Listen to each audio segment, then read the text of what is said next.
Om Shanti. Good morning. सो आज बाबा बच्चों को अंतर्मुखी बनाने आए हैं। कहावत है ना, अंतर्मुखी सदा सुखी। अंतर्मुखी अर्थात बाबा कहते मुख से कुछ नहीं बोलना है। चलो बोलना भी पड़ता है कभी कभी, लेकिन बाबा कहते धीरे बोले, कम बोले और मीठा बोले। ये हो गई अंतर्मुखता की डेफिनेशन। अब अंतर्मुखी बनकर के मुझे क्या काम करना है? तो बाबा कहते हैं अंतर्मुखी बनकर के अपने आप को हमें देखना है कि हमारी जीवन में कितनी हमारी उन्नति हो रही है। कभी कभी उन्नति होती है, कभी कभी माया हरा भी देती है, तो डिसअपॉइंटेड नहीं होना है। 3 काम मुझे करना है। जो आत्माएं हमें हार्ड टाइम दे रही है, उन आत्माओं को माफ करना है। सवेरे सवेरे उठ करके बाबा से बातें करे, खुद से बातें करे और उन आत्माओं को इमर्ज करे कि जो आत्माएं तंग कर रही है, उन आत्माओं को दिल से माफी देना है। जिन आत्माओं को हमने हार्ड टाइम दिया है, उनको भी बाबा के साथ सूक्ष्म वतन में इमर्ज करके उनसे भी माफी मांगनी है। और तीसरा काम, जिन आत्माओं ने हम लोगों को सहयोग दिया है, उन आत्माओं को हमें दिल से धन्यवाद करना है, थैंक्स करना है। तो अंतर्मुखी बन करके ये खुद का एनालिसिस मुझे करना पड़ेगा। फिर बाबा कहते हैं अंतर्मुखी बन करके चेक करो कि बाबा ने हम बच्चों को जो जो मर्यादाएं सिखाई है, उन मर्यादाओं का हम कहाँ तक पालन कर रहे हैं।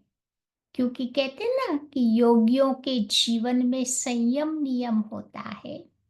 और जो जो महान आत्माएं बन गए हो गई, तो उन आत्माओं को भी देखेंगे तो उनके जीवन में संयम और नियम होते ही है।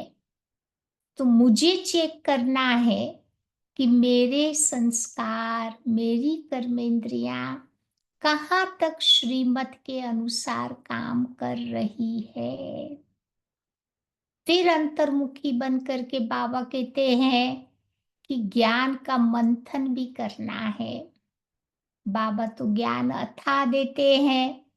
बाबा गाय का उदाहरण देते ना, गाय की तरह एक लागे खा लो, सवेरे सवेरे मुरली सुन लो, फिर सारा दिन आप देखो गाय बैठ करके उगाड़ती रहती है, खाना चू करती रहती है। ऐसे हमें भी जो बाबा की बातें हमने सवेरे सवेरे सुनी, सारा दिन उसका मंथन अंदर में चलता रहे। अगर ज्ञान का मंथन चलता रहा तो फायदा क्या होगा? हमारा स्वमान इससे बहुत अच्छा बन जाएगा, जो हमें through out the day happy रखेगा। फिर बाबा कहते अंतर्मुखी बन करके चेक करे कि भाई हम स्वराज्य अधिकारी कहाँ तक बने हैं। कोई भी हमारी शरीर की इंद्रियां हमें बार बार धोखा नहीं देवे। नहीं, जैसे दुनिया में भी तो कहते हैं ना कि कई बार जो व्यक्ति बार बार धोखा खाता है, उसको सेंसिबल नहीं समझते हैं। तो एक बार धोखा मिला तो उससे मुझे पाठ पढ़ लेना है, ताकि सेम प्रकार की मिस्टेक मेरे से दोबारा नहीं होवे। तो ब्रह्मा बाबा की तरह रोज रात को सोने से पहले कोट करनी है। एक एक कर्मेंद्रियों को मालिक बन करके पूछना है कि आज तुमने कोई गलत काम तो नहीं किया। अगर किया तो नेक्स्ट डे फिर बाबा कहते वो गलत काम रिपीट नहीं होना चाहिए। फिर अंतर्मुखी बन करके बाबा कहते मुझे अपने आप को ही प्रेरणा देनी है। मुझे ही अपने आप को मोटिवेट करना होगा। क्योंकि कई बार क्या होता है, हम जिस रास्ते पर चल रहे हैं उसमें वो गीत है ना, जहाँ चलना, संभलना, गिरना सब कुछ होता है। तो कभी-कभी बहुत अच्छा चलते हैं, तो कभी थोड़ा पीछे भी हो जाते हैं, कोई बात नहीं। अगर थोड़ा वो हो गया, उमंग उत्साह हमारा कमती हो गया, फिर से चलते हुए उसको बढ़ाते जाना है। कम करके बैठ नहीं जाना है।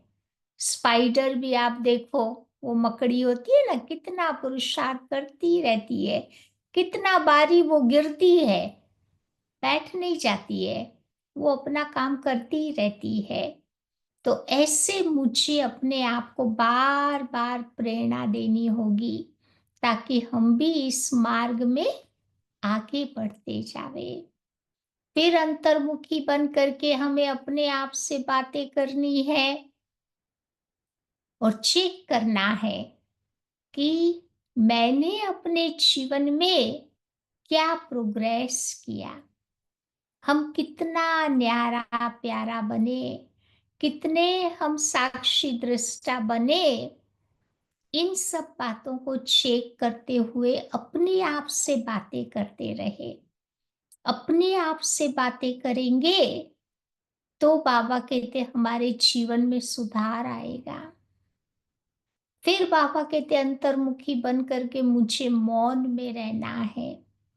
आज देश दुनिया में जो भी बड़े बड़े आविष्कार कर रहे हैं ना, किस आधार से करते हैं? मौन की शक्ति के आधार से। बड़े बड़े साइंटिस्ट भी आप देखो अंडरग्राउंड हो जाते हैं, एकदम फोकस करते हैं अपने काम में, तब जाकर के बाबा कहते हैं बड़े बड़े आविष्कार हो सकते हैं। तो मौन की ताकत बहुत बड़ी ताकत है। गांधी जी ने भी कहते हैं ना, अंग्रेजों से गुलामी यही साइलेंस पावर से ही तो छुड़वाई थी। तो ये मौन का अभ्यास जरूरी है। कभी 1 वीक मौन रखे, कभी आधा दिन मौन रखे, तो जितना साइलेंस में रहेंगे उतनी शक्ति जमा होगी। भक्ति में तो हमने बहुत जोर जोर से बोला, चिल्लाए, सारी शक्तियां वेस्ट कर दी। अब बाबा कहते चिल्लाने से शक्ति नहीं आती है, आत्मा का स्वधर्म ही साइलेंस है। तो जितना जितना साइलेंस में रहेंगे उतनी उतनी अंदर में वो शक्ति हमारी बढ़ती जाएगी। फिर बाबा कहते अंतर्मुखी बन करके हम विजुअलाइजेशन भी तो कर सकते हैं ना, कल्पना शक्ति को बढ़ा सकते हैं।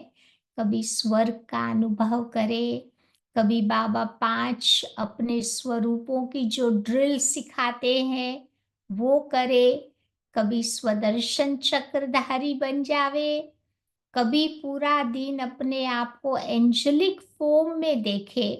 तो ये जो अलग अलग ड्रिल्स बाबा बताते हैं, उसके लिए ये विचार करने की शक्ति हमारी अच्छी चाहिए, विजुअलाइजेशन पावर चाहिए, तभी ये काम हो सकेगा। फिर बाबा कहते अंतर्मुखी बन करके बाबा से भी बातें करो, क्योंकि कभी कभी जीवन में ऐसी ऐसी बातें आती है, न तो हम किसी से शेयर कर पाते हैं, न कभी सही जाती है, न कही जाती है।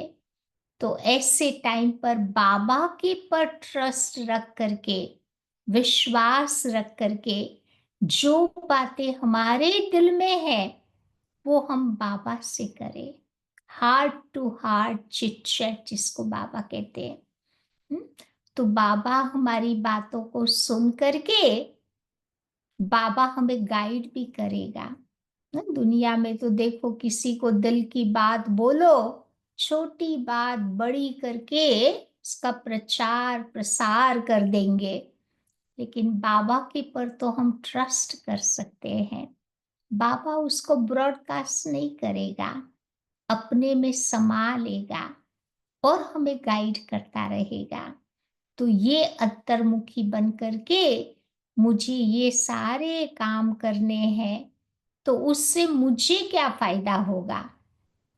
तो बाबा कहते अंतर्मुखी बन करके ये अभ्यास करेंगे तो हमें 5 बातों का फायदा होगा। एक तो हमारी जो आंतरिक स्थिति है, स्टेज, अचल, अडोल, स्थिर, हनुमान जैसी बन जाएगी, महावीर जैसी बन जाएगी। छोटी छोटी बातों में हम डोलायमान नहीं होंगे। दूसरी बात, विघ्न विनाशक बन जाएंगे।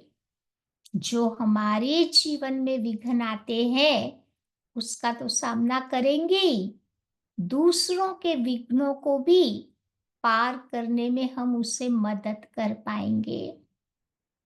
तीसरी बात, इससे बाबा कहते हमारी फरिश्ते स्वरूप की स्टेज बहुत बढ़िया हो जाएगी और मनसा सेवा हमारी बहुत अच्छी तरह से होगी।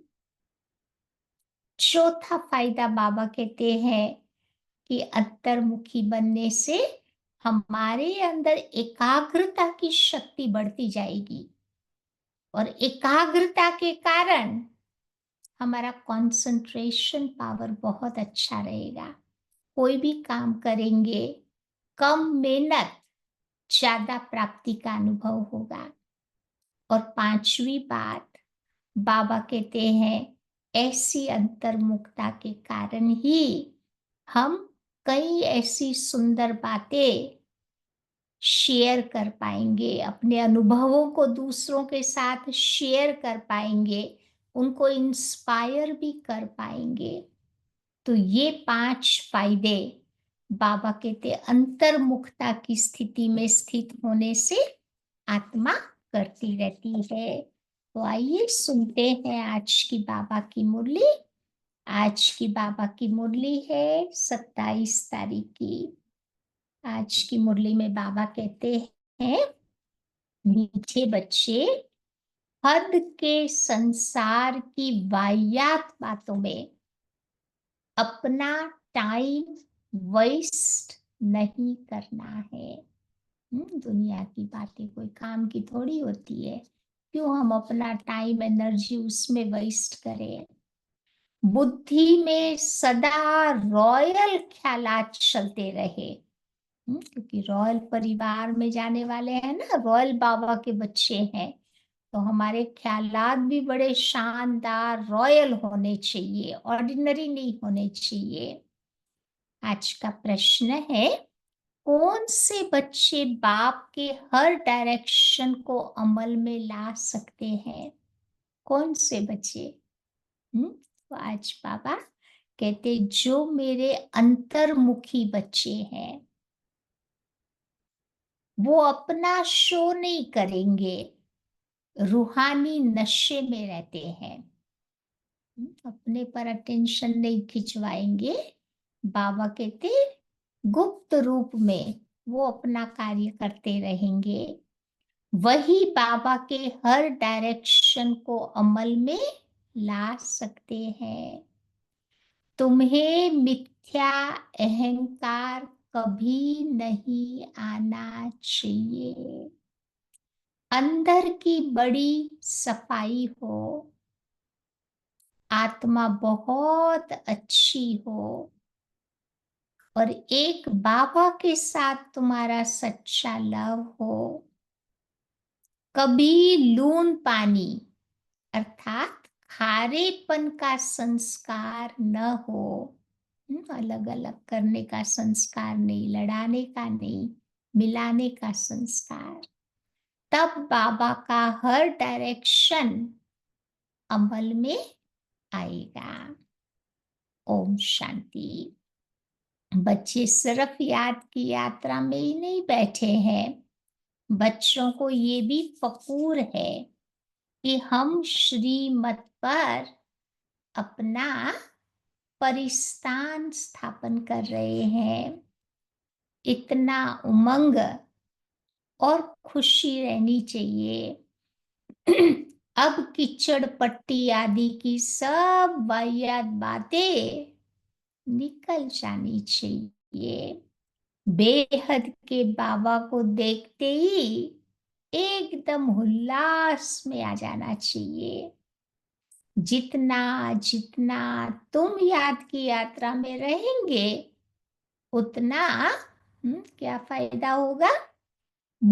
इम्प्रूवमेंट आती जाएगी। बाबा तो कहते हैं बच्चों के लिए कि ये रूहानी यूनिवर्सिटी होनी चाहिए। तुम्हारी तो है ही वर्ल्ड स्पिरिचुअल यूनिवर्सिटी। तो वो यूनिवर्सिटी कहाँ है? यूनिवर्सिटी खास स्थापन की जाती है। उसके साथ बड़ी रॉयल हॉस्पिटल भी चाहिए। बाबा के सेंटर्स देखो, रूहानी, बाबा कहते यूनिवर्सिटी भी है, तो साथ साथ बाबा कहते रूहानी हॉस्पिटल भी है। तो बाबा कहते तुम्हारे कितने रॉयल ख्यालात होने चाहिए। बाबा तो रात दिन यही ख्यालात रखते हैं कि कैसे बच्चों को पढ़ाकर ऊंच इम्तिहान में पास कराए। हमारा फाइनल एग्जाम देखो 1 सेकंड का ही होगा। हम्म, और कौन सा होगा वो भी बाबा ने बता दिया है। जो हमारे जीवन में थोड़ी सी भी वीकनेस होगी ना, वही पेपर हमारे सामने आना है। तो बाबा कहते हैं फिर तुम विश्व के मालिक बनने वाले हो। तो असल में तुम्हारी आत्मा शुद्ध सतो प्रधान थी, तो शरीर भी तुम्हारा कितना सतो प्रधान सुंदर था। राजाई भी कितनी ऊंची थी। तुम्हारा हद के संसार की कीचड़ पट्टी की बातों में टाइम बहुत वेस्ट होता है। तुम स्टूडेंट के अंदर कीचड़ पट्टी के ख्यालात कभी नहीं होने चाहिए। वाहियात बातें, बेकार किसी बातें बाबा कहते नहीं होनी चाहिए। कमेटियां आदि तो बहुत अच्छी अच्छी बना लेते हैं, परंतु योग बल नहीं है। फिर बैठ करके गपोड़ा मारते हैं कि हम ये करेंगे, हम वो करेंगे। नहीं, कई बार कई प्रोजेक्ट होता है ना, तो छोटे छोटे ग्रुप्स बना करके मीटिंग करते हैं ना, फिर बाबा को कहते हैं हम तो हमारा ये प्लान है, वो करेंगे। लेकिन देखो माया कुछ भी तो करने नहीं देती है ना। माया बहुत ठगने वाली है, कान ही काट लेती है। बाबा बच्चों को कितना ऊंचा बनाते हैं। बाबा डायरेक्शंस देते हैं कि बच्चे ये करो। बाबा बड़ी रॉयल रॉयल बच्चियां भी भेज देते हैं। कोई कोई कहता है कि बाबा हम ट्रेनिंग के लिए जावे। सेंटर पर जो रहते हैं ना, आजकल तो बड़े कानून बने हुए हैं, यज्ञ में सारा ब्लैक एंड व्हाइट लिखा हुआ है। तो सेंटर पे रहने के पहले उनकी ट्रेनिंग होती है। तो ट्रेनिंग करने के बाद फिर उनको सेंटर्स पर भेजते हैं। 5 साल उनका ट्रायल पीरियड होता है, चाहे भाई है चाहे बहन है। तो 5 साल तक देखते हैं सेंटर वाले भी कि भाई ये ठीक है या नहीं, सुटेबल है या नहीं, रह पाएंगे या नहीं, कैसे उनके संस्कार है। और उस व्यक्ति को भी पता चल जाता है कि मेरे को ये लाइफ चाहिए या नहीं, या कौन सी लाइफ मुझे पसंद है। तो 5 साल में ये सारा चेकिंग होता है। 5 साल के बाद फिर मधुबन है सर्टिफिकेट देता है कि हाँ भाई ये सरेंडर भाई है या बहन है। तब तक किसी को सरेंडर नहीं कहते हैं। तो बाबा ये बात बता रहे हैं। कोई कोई बाबा को कहते बाबा हम ट्रेनिंग के लिए जावे। तो पहले मधुबन में ट्रेनिंग होती, फिर 5 साल सेंटर पर ट्रेनिंग उन लोगों की होती। जैसे आजकल तो कोई भी सेंटर में रहता है तो बोल देते हैं ना ये सरेंडर है, ये ऐसा है। ऐसे नहीं चलता।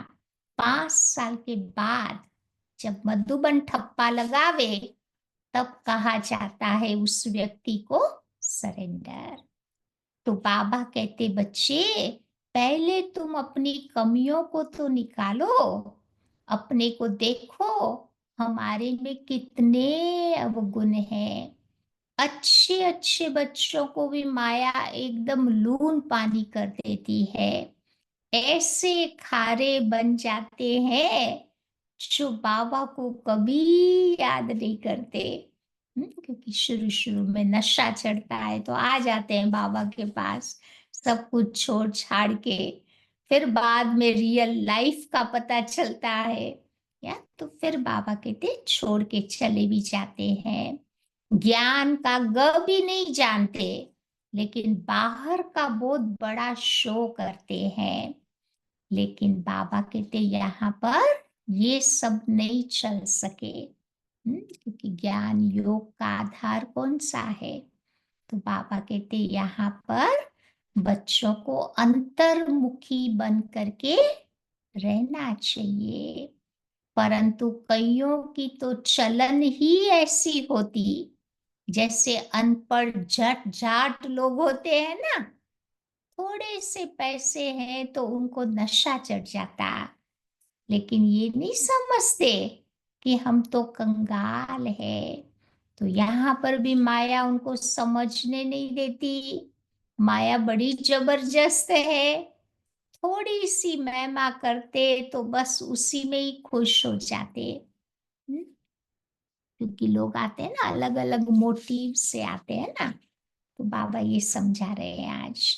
बाबा को रात दिन यही ख्यालात चलते हैं कि यूनिवर्सिटी बड़ी फर्स्ट क्लास होनी चाहिए, जहां बच्चे आकर अच्छी रीति पढ़े। तुम जानते हो हम स्वर्ग में जाते हैं तो खुशी का पारा तो चढ़ा रहना चाहिए ना। यहाँ बाबा किस्म किस्म के डोज बच्चों को देकर नशा चढ़ाते हैं। मधुबन में आते हैं कितना बाबा नशा चढ़ाता है ना। सेंटर पर भी नशा चढ़ता है। अब कोई कोई का दिवाला निकला हुआ होगा, उनको शराब पिला दो तो समझेगा कि हम तो बादशाह है। क्योंकि वो नशा होता है ना शराब का। फिर नशा पूरा होने से वैसे की वैसे बन जाते हैं। अब यहाँ पर तो है रूहानी नशा। तुम जानते हो बेहद का बाप टीचर बन करके हमको पढ़ाते हैं, डायरेक्शंस भी देते हैं कि बच्चे ऐसे ऐसे करो। कोई कोई समय में किसी को मिथ्या अहंकार भी आ जाता है, क्योंकि ये माया है ना। तो ऐसी ऐसी बातें बनाते हैं जो बात मत पूछो। बाबा तो समझ जाते हैं कि ये बच्चे चल नहीं सकेंगे। क्योंकि हर व्यक्ति के संस्कारों से चाल चलन से पता तो चल जाता है ना कि ये व्यक्ति कितना लंबा चल पाएगा।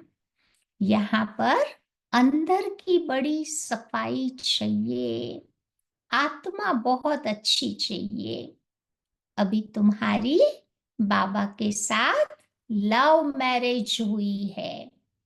लव मैरिज में कितना प्यार होता। ये तो तुम्हारा पतियों का भी पति है, सो भी कितनों की लव मैरिज होती। वो मास मैरिजेस करते हैं ना इस दुनिया में। तो ये कस्टम सिस्टम कहाँ से निकला? संगम से निकला। एक माशूक, कितने सारे आशिक। तो बाबा कहते कोई एक की थोड़ी होती है, सब कहते हैं हमारी तो शुभ बाबा के साथ सगाई हो गई, हम तो स्वर्ग में जा करके बैठेंगे। तो खुशी की बात है ना।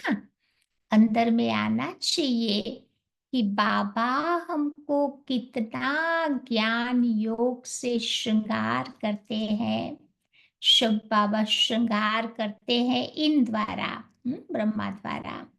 तुम्हारी बुद्धि में है कि हम बाबा को याद करते करते सतो प्रधान बन जाएंगे। इस नॉलेज को और तो कोई जानता ही नहीं। इसमें बड़ा नशा रहता है। अभी बच्चों को उतना नशा चढ़ता नहीं है, जितना चढ़ना चाहिए ना, उतना नशा बाबा कहते चढ़ता नहीं है। तो बाबा कहते हैं, गायन भी तो है ना, अति इंद्रिय सुख पूछना हो तो गोपी वल्लभ की गोप गोपियों से पूछो। अभी तुम्हारी आत्माएं कितनी छीछी हो गई है, पतित हो गई है ना। जैसे कोई बहुत छीछी कीचड़ में बैठी है, उन्हों को बाबा आकर के चेंज करते हैं, रिजुवनेट करते हैं। तुम बच्चों को अब बाप मिला तो तुम्हारा बेड़ा ही पार हो जाता।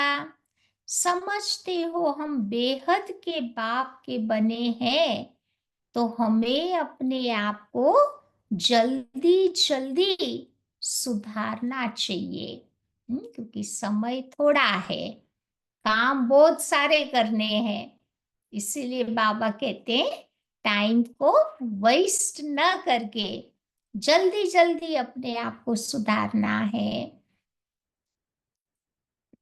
तुम समझते हो कि हम बाप के बने हैं, तो सारा दिन यही चिंतन रहे। तुमको मार्शल देखो कौन मिला हुआ है, तो रात दिन इसी ख्यालात में रहना है। जो अच्छी रीति समझते हैं, पहचानते हैं, वो बच्चे तो उड़ने लग जाते हैं। तुम बच्चे अभी संगम पर हो ना, बाकी तो सभी गंध में पड़े हुए हैं। जैसे किचड़े के किनारे झोपड़ियां लगा करके बैठे रहते हैं ना, कितनी झुग्गियां बनी हुई है। ये सब बेहद की बातें हो गई। अभी उनसे निकलने की शिव बाबा तुम बच्चों को बहुत सहज युक्ति बताते हैं। मीठे मीठे बच्चों, तुम जानते हो ना, इस समय तुम्हारी आत्मा और शरीर दोनों ही पतित है। अभी तुम निकल आए हो। जो जो निकल करके आए हैं, उनमें फिर ज्ञान की पराकाष्ठा है।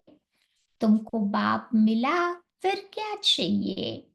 ये नशा जब चढ़े, तब तुम बच्चे किसी को समझा सकते हो। तो बाबा आया है। बाप हमारी आत्मा को पवित्र बना देते।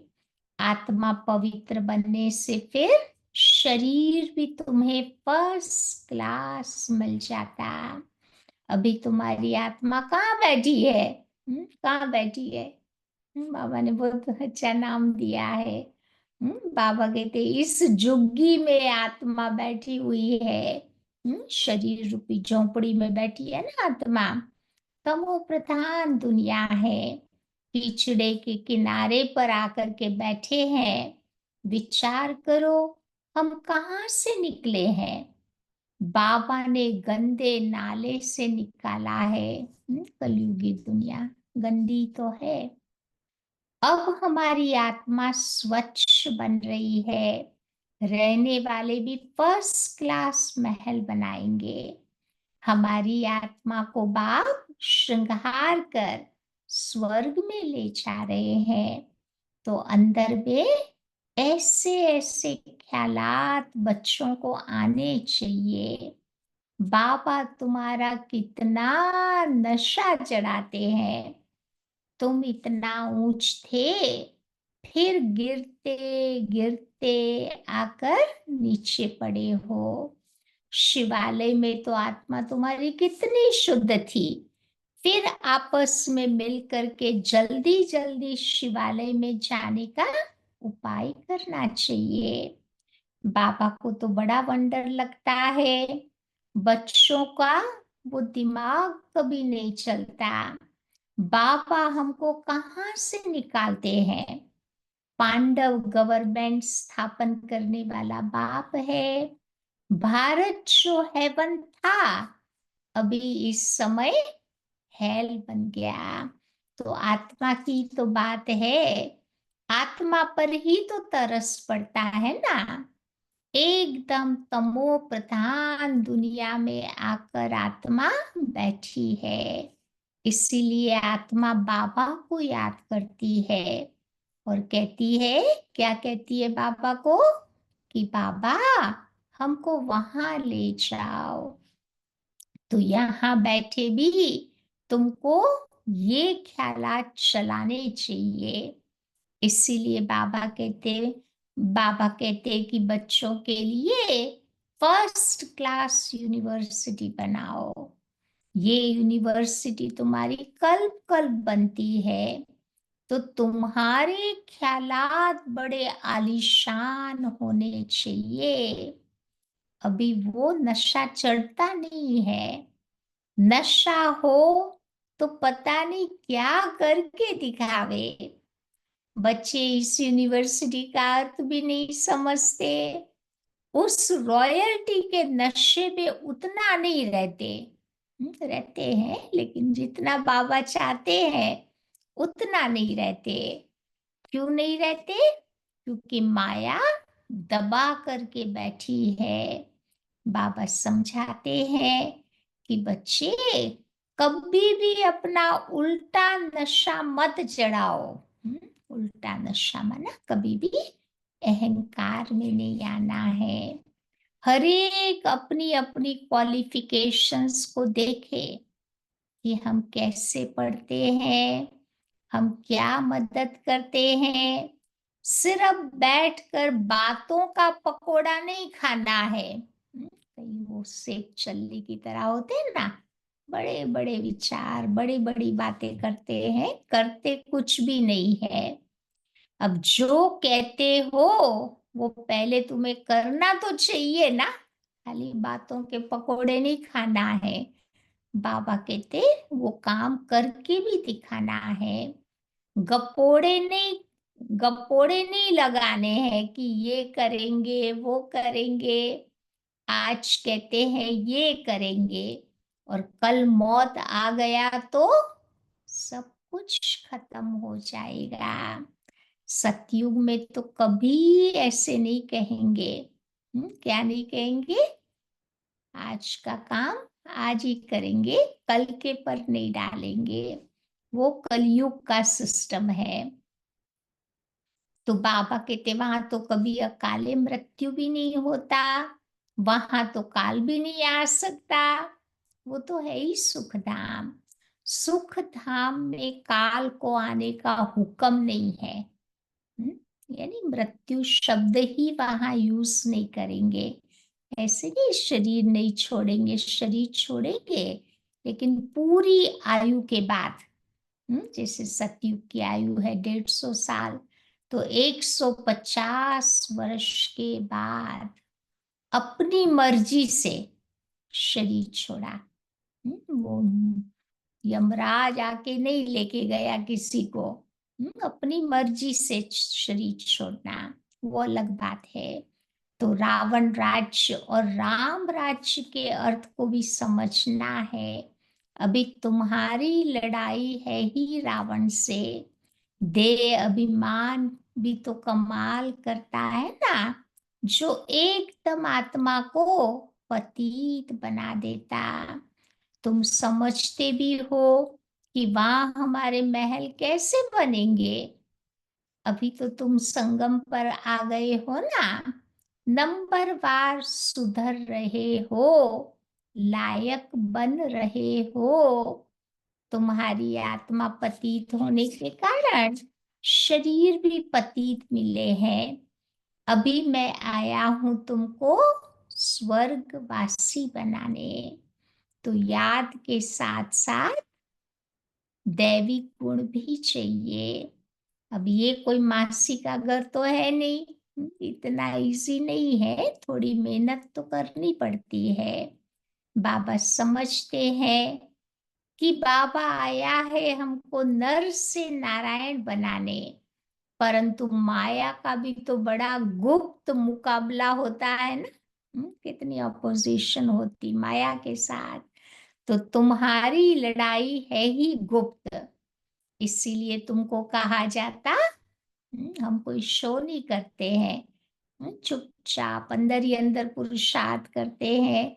लड़ाई भी बाबा कहते तुम्हारी गुप्त है, इसीलिए बाबा ने बहुत अच्छा टाइटल दिया है। तुमको कहा जाता है अननोन वॉरियर्स। अननोन वॉरियर और कोई होता ही नहीं, तुम्हारा ही नाम है वॉरियर्स।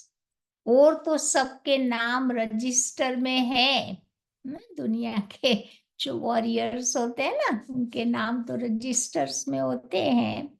तुम अननोन वॉरियर्स की निशानी उन्होंने पकड़ी है। तुम कितने गुप्त हो, किसी को भी नहीं पता है। तुम विश्व पर विजय पा रहे हो माया को वश करने के लिए। तुम बच्चे बाबा को याद करते हो, फिर माया तुमको बुला देती। कल्प कल्प तुम अपना राज्य स्थापन कर लेते। तो तुम बच्चे हो गए अननोन वॉरियर्स, जो भविष्य में जाकर बनते हो वेरी वेल नोन। अभी गुप्त है, फिर वहां देवता के रूप में प्रत्यक्ष हो जाएंगे। तो बाबा कहते हैं इसमें हाथ पांव कुछ नहीं चलाते हो। याद के लिए युक्तियां भी बाबा तुम बच्चों को बहुत बतलाते हैं। चलते फिरते तुम बाबा की याद में रहो, पढ़ाई भी करो। अभी तो तुम समझते हो ना कि पहले हम क्या थे और अभी क्या बन गए। तो बाबा बहुत सहज युक्ति बच्चों को बतलाते हैं। कहाँ पर भी तुम रहते हो बाबा को याद करो, तो तुम्हारी जंग उतर जाएगी। आत्मा पर जो रस्ट लगी हुई है ना वो बाबा कहते निकलती जाएगी। तो कल्प कल्प बाबा तुमको ये युक्ति समझाकर आत्मा को सतो प्रधान बनाते, फिर कोई बंधन ही नहीं रहेगा।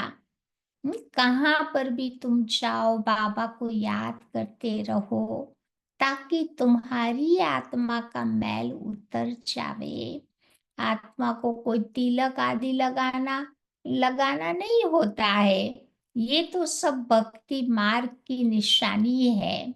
भक्ति में देखते ना कोई तो इतना लंबा चौड़ा नाक से लेके पूरा यहाँ तक ना लंबा लंबा तिलक लगाते, कोई छोटा लगाते, कोई पूरा ये फोरहेड ना जैसे पेंट कर देते हैं। तो अलग अलग प्रकार से बाबा कहते तिलक लगाते हैं, लेकिन वो करने का भी कोई जरूरत नहीं है। ये सब भक्ति मार्ग की निशानी है। ज्ञान मार्ग में इसकी दरकार नहीं, पाई का भी खर्चा नहीं होता।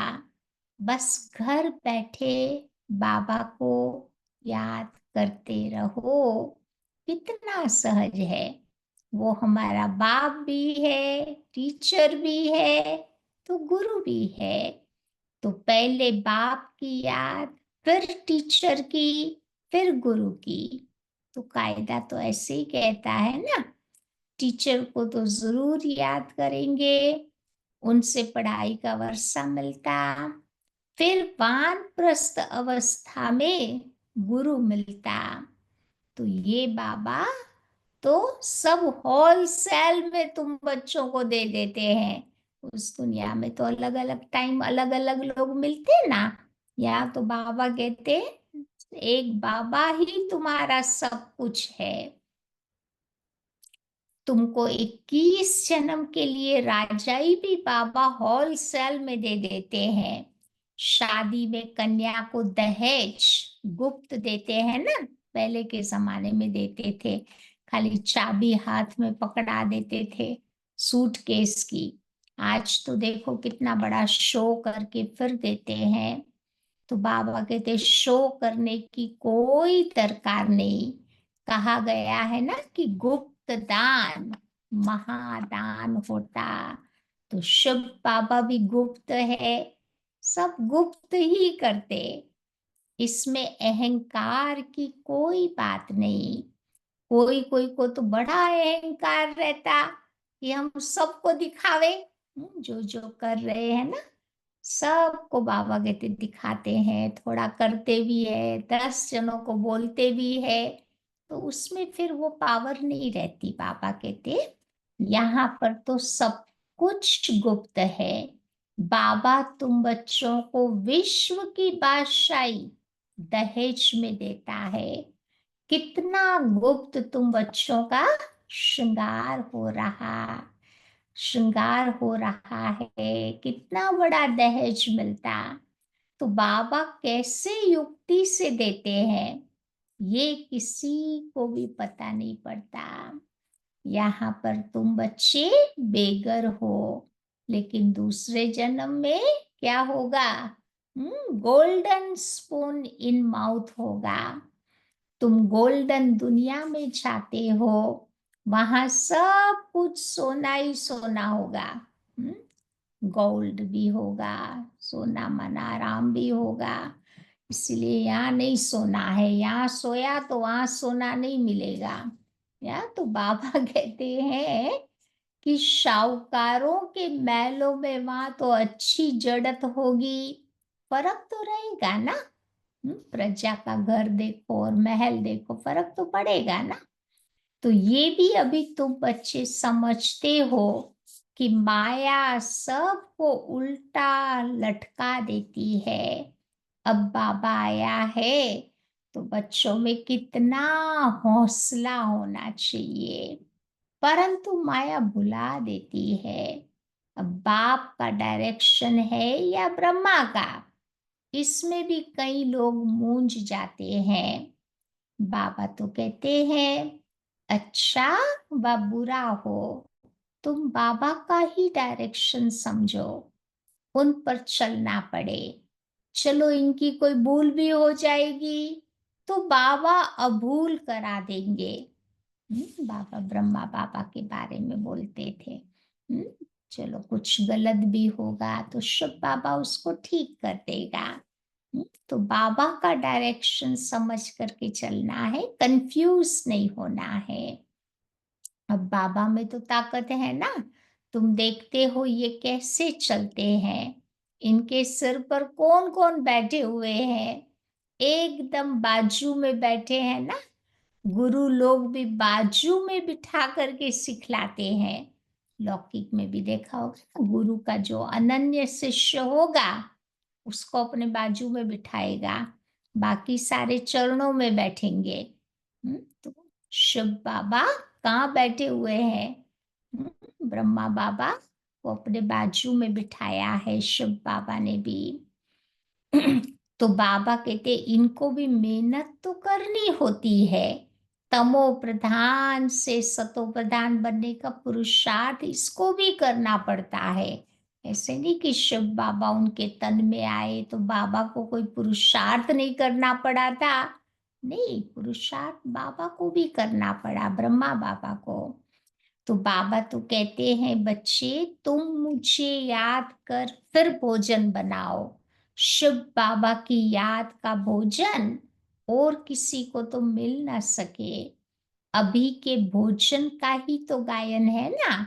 वो ब्राह्मण लोग भी बल स्तुति गाते हैं, परंतु अर्थ कुछ भी नहीं समझते। जो मैं माँ करते हैं, समझते कुछ भी नहीं। इतना समझा जाता है कि ये रिलीजियस माइंडेड है, क्योंकि पुजारी है। वहाँ तो रिलीजियस माइंडेड की कोई बात ही नहीं होती। वहाँ भक्ति ही नहीं होती। सतयुग त्रेता हाफ साइकिल तो बाबा कहते भक्ति भी नहीं होती। ये भी किसी को पता नहीं कि भक्ति क्या चीज होती। कहते थे ज्ञान, भक्ति, वैराग्य कितने फर्स्ट क्लास अक्षर है। ज्ञान अर्थात दिन, भक्ति अर्थात रात, फिर रात से वैराग्य, तो दिन में जाते। कितना क्लियर कर बाबा तुम बच्चों को समझाते हैं। अभी तुम समझ गए हो कि तुमको धक्का नहीं खाना पड़ता। बाबा तो कहते बच्चे तुम मुझे याद करो, आत्मा तब सतो प्रधान बन जाएगी। फिर रहने का भी सतो प्रधान महल मिलेगा। दुनिया ही फिर तो नई बन जाएगी। तो बच्चों को अंदर में कितनी न खुशी रहनी चाहिए। अच्छा, मीठे मीठे सिक्की लदे बच्चों प्रति माता पिता बाप दादा का याद प्यार और गुड मॉर्निंग। रूहानी बाप की रूहानी बच्चों को नमस्ते, और रूहानी बच्चों की रूहानी बाप को नमस्ते। धारणा पॉइंट, पहली बात, सदा नशा रहे कि हम श्रीमत पर अपना परिस्तान स्थापन कर रहे हैं। परिस्तान सतयुग को कहते हैं ना, तो अपनी दुनिया स्थापन कर रहे हैं। वाहियात कीचड़ पट्टी की बातों को छोड़ बड़े उल्लास में रहना है। दूसरी बात, अपने ख्यालात बड़े आलीशान रखने हैं। बहुत अच्छी रॉयल यूनिवर्सिटी और हॉस्टल खोलने का प्रबंध करना है। बाप का गुप्त मददगार बनना है। अपना शो कभी नहीं करना है। आज का वरदान है, निमित्त कोई भी सेवा करते बेहद की वृत्ति के द्वारा वाइब्रेशंस फैलाने वाले बेहद सेवाधारी भव। निमित्त कोई भी सेवा करते बेहद की वृत्ति द्वारा वाइब्रेशंस फैलाने वाले बेहद सेवाधारी भव। अब बेहद परिवर्तन की सेवा में तीव्र गति लाओ। ऐसे नहीं, हाँ, ऐसे नहीं, कर तो रहे हैं, इतना बिजी रहते हैं जो हमें टाइम ही नहीं मिलता। कई बार ये एक्सक्यूज हम बताते हैं ना बाबा को, लेकिन बाबा कहते हैं निमित्त कोई भी सेवा करते बेहद के सहयोगी बन सकते हो। सिर्फ वृत्ति बेहद में हो तो वाइब्रेशंस उसके फैलते रहेंगे। जितना बेहद में बिजी रहेंगे तो जो ड्यूटी है वो और भी सहज हो जाएगी। हर संकल्प, हर सेकंड वाइब्रेशंस फैलाने की सेवा करना, ये है बेहद के सेवाधारी बनना। कोई भी सेवा करो लेकिन हमारे मन के अच्छे अच्छे विचार, वही बाबा कहते हैं एक वाइब्रेशंस क्रिएट करेगा, तो वो काम करना है। वृत्ति हमारी बेहद में। स्लोगन, शिव बाप के साथ कंबाइंड रहने वाली शिव शक्तियों का श्रृंगार है। बाबा कैसे हमारा श्रृंगार करता है? ज्ञान के अस्त्र शस्त्र। ये सारे देवियों के हाथ में दिखाए हैं ना, सब सिंबॉलिक है, रियल नहीं है। तो वो ज्ञान के प्रतीक है। आज की अव्यक्ति पॉइंट है, साक्षीपन की राखी सदैव बंधी हुई हो तो सर्विस की सफलता बहुत जल्दी निकलेगी। अभी जिस कर्तव्य में मास लगता है, उस कर्तव्य में 1 घंटा भी नहीं लगेगा। तो जैसे औरों को प्यूरिटी की राखी बांधते हो, ऐसे स्वयं को साक्षीपन की राखी बांध लो। जितना साक्षी रहेंगे, उतना साक्षात्कार मूर्त और साक्षात मूर्त बन जाएंगे। समझा? तो कोई भी बातों में अपने आप को टू मच नहीं इन्वॉल्व करो। साक्षी होकर के हर एक के पार्ट को, हर समस्या को, हर व्यक्ति को देखते रहो।